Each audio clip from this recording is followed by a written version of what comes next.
Good morning. I'm Granny, and I'm going to share the Bible with you. We're in Ezekiel chapter 10 and verse 13.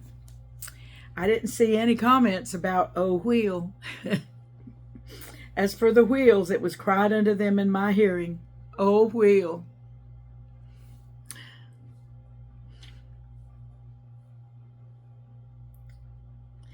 Back there, when it was describing them in chapter, let's see, I believe it was chapter 1, they're describing those wheels.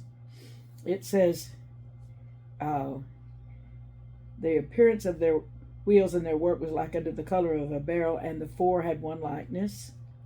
And then it said, let's see, I'm trying to find where it said that, okay, as for their rings, they were so high they were dreadful, and their rings were full of eyes round about them four. So the rings were on the wheels, I believe. And it's hard to picture all this, isn't it? It's real hard to picture it. And somebody says how it is, and then you picture it that way. But I'm trying to picture it like Ezekiel was trying to tell me. But when he said, it was cried unto them in my hearing, O wheel.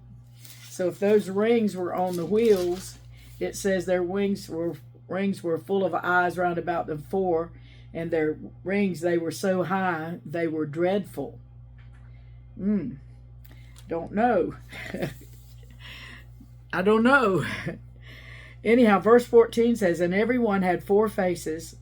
The first face was the face of a cherub, and the second face was the face of a man, and the third the face of a lion, and the fourth the face of an eagle. Now, do you remember what's different there? Last time we heard about them, they didn't have the face of a cherub. They had the face of a man, a lion, an ox, and an eagle. Remember? And so they're different. When he's talking about them this time, something has changed in them. And the cherubims were lifted up. This is the living creature that I saw by the river of Chebar. So he's saying it's the same creature. It's the same creature, but we know that it has a different face on it. Besides the ox, it has the face of the cherub. And when the cherubims went, the wheels went by them. And when the cherubims lifted up their wings to mount up from the earth, the same wheels also turned not from beside them. When they stood, these stood, and when they were lifted up, these lifted up themselves also, for the spirit of the living creature was in them. So this was not a mechanical thing. It wasn't mechanical. It wasn't something like a spaceship or something like that. No, they had the living spirit in them. The spirit of the living creature was in them. So when the cherubims rose up, the wheels came too. When they went down, the wheels came too. So it was part of them, those wheels. And the wheels were full of eyes. The rings, I guess, on the wheels were full of eyes. So, okay. And then the glory of the Lord departed from off the threshold of the house and stood over the cherubims. The glory of the Lord was that cloud. The glory of the Lord went up from the cherub and stood over the threshold of the house, and the house was filled with the cloud, and the court was full of the brightness of the Lord's glory. So that cloud was what you were seeing when the glory of the Lord departed from off the threshold of the house and stood over the cherubims. And the cherubims lifted up their wings and mounted up from the earth in my sight. So they're leaving. When they went out, the wheels also were beside them, and everyone stood at the door of the east gate of the Lord's house, and the glory of the God of Israel was over them above.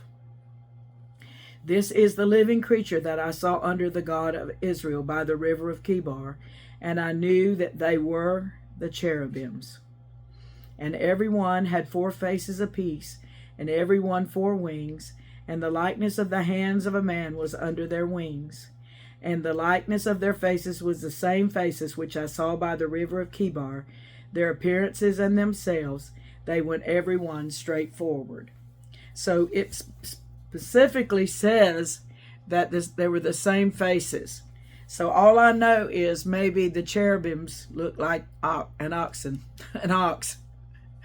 because that's what he said. He saw that one of their faces looked like an ox's face, and the next time he saw them, one of their faces looked like the cherub's face.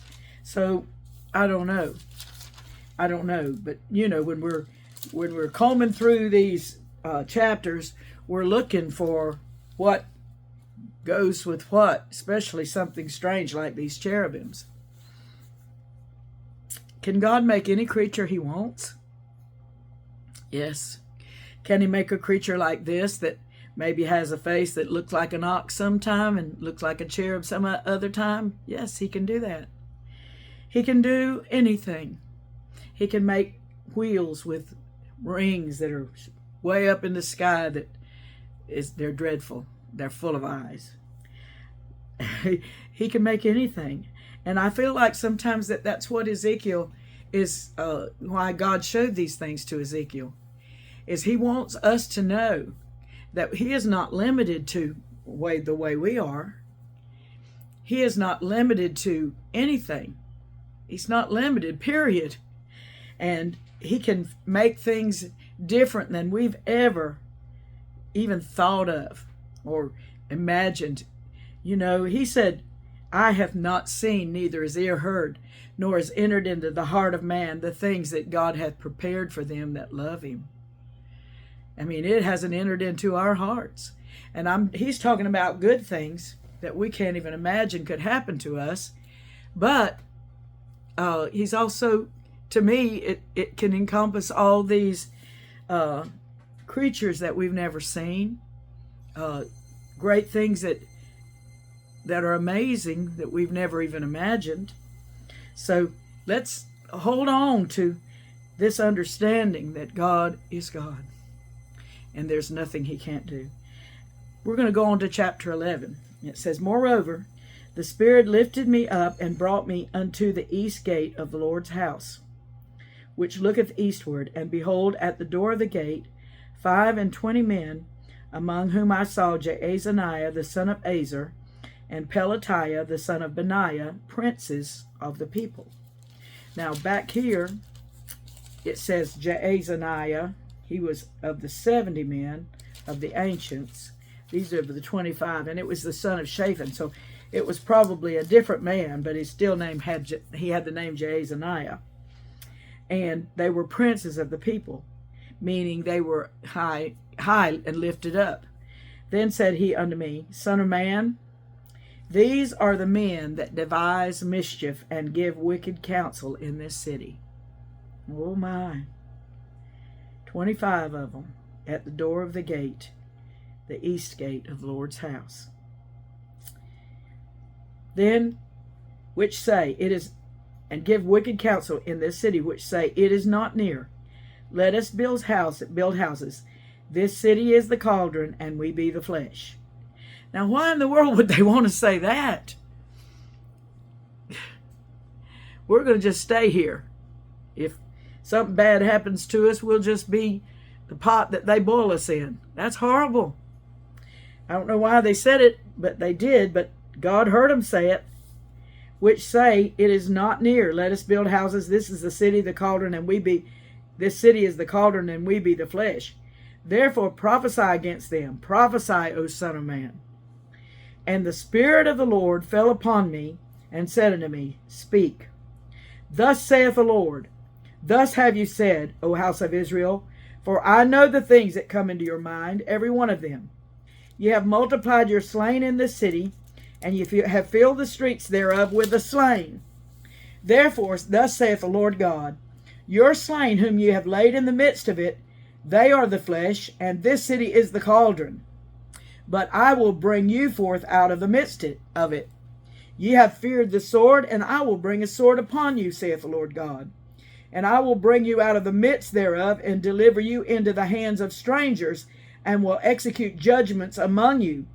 Ye shall fall by the sword. I will judge you in the border of Israel, and ye shall know that I am the Lord. This city shall not be your cauldron. neither shall ye be the flesh in the midst thereof. But I will judge you in the border of Israel, and ye shall know that I am the Lord, for ye have not walked in my statutes, neither executed my judgments, but have done after the manners of the heathen that are round about you. So God knew these men. He knew they were not godly men, and he knew they were not executing godly counsel. He knew that they were what he called mischief. They were devising mischief and giving wicked counsel. So he's telling them, you're not going to be in this city. You're going to be drawn out of this city, and in the borders of this city is where you're going to perish, where you're going to fall down. In verse 13 it says, and it came to pass when I prophesied that Pelatiah the son of Benaiah died. Right there. Then fell I down upon my face and cried with a loud voice and said, Ah, Lord God, wilt thou make a full end of the remnant of Israel? Again the word of the Lord came unto me, saying, well, let's go on and talk about Pelatiah the son of Benaiah. He was one of these two that God pointed out and said that they were devising mischief and giving wicked counsel. So it was too much for Pelatiah the son of Benaiah. He just died. I don't know if he was an old man or a young man. I don't know what he was, but he couldn't take it. Either he couldn't take it or God just took his life from him right there. I don't know. I just know that he died immediately as Ezekiel prophesied. Now, the thing that you want to ask as a question is, this is God lifting up him and taking him to the city. Let's see. I want to see what he said. He put forth the form of an hand and took me by a lock of mine head. And the Spirit lifted me up between the earth and heaven and brought me in the visions of God to Jerusalem, to the door of the inner gate. So he is in a vision of this. So we don't know, was his prophecy heard by these men? How did they hear him? If this was just a vision that Ezekiel was having. But whatever it was, this man died.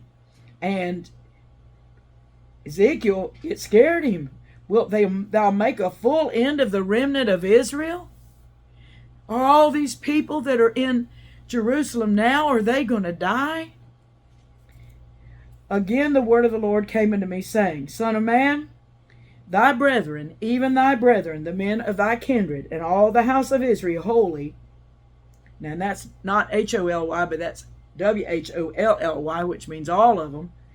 Are they unto whom the inhabitants of Jerusalem have said, Get you far from the Lord, unto us is this land given in possession.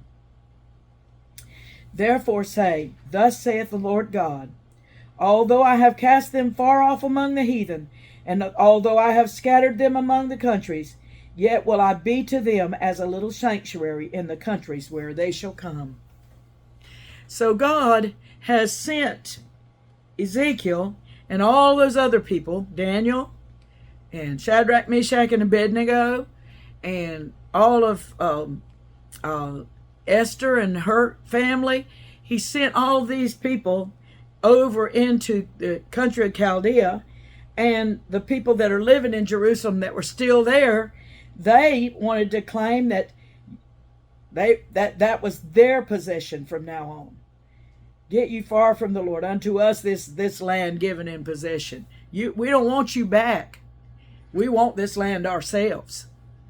And God is saying, although I have cast them far off among the heathen, and although I have scattered them among the countries, yet will I be to them as a little sanctuary in the countries where they shall come. He's a little sanctuary. You know, I look over at our church right over there. It is a little sanctuary, very small.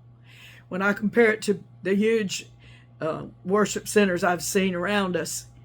But he has given us that little sanctuary where we can meet with him. And we're safe there.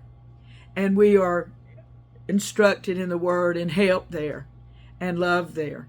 And that's what the Lord is speaking of. He's speaking of when I sent them over to, with Nebuchadnezzar and the Chaldeans, when I sent them over there, I'm being to them as a little sanctuary in the countries where they shall come. Therefore say, Thus saith the Lord God, I will even gather you from the people and assemble you out of the countries where you have been scattered, and I will give you the land of Israel. Did he? He gave it back to them after this, after they were there in Chaldea for 70 years. He gave it back to them. Then they lost it again, and he gave it back to them again. 1948, when I was born. So I'm going to stop right there, and we're going to finish up the rest of this chapter tomorrow. And this is very interesting, isn't it?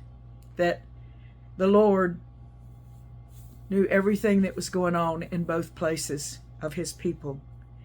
And realize he knows everything that's going on right now in your life, the life of your children and grandchildren. And he's watching out for us. Let's live for him and serve him so he's pleased with our lives. See you tomorrow, Lord willing.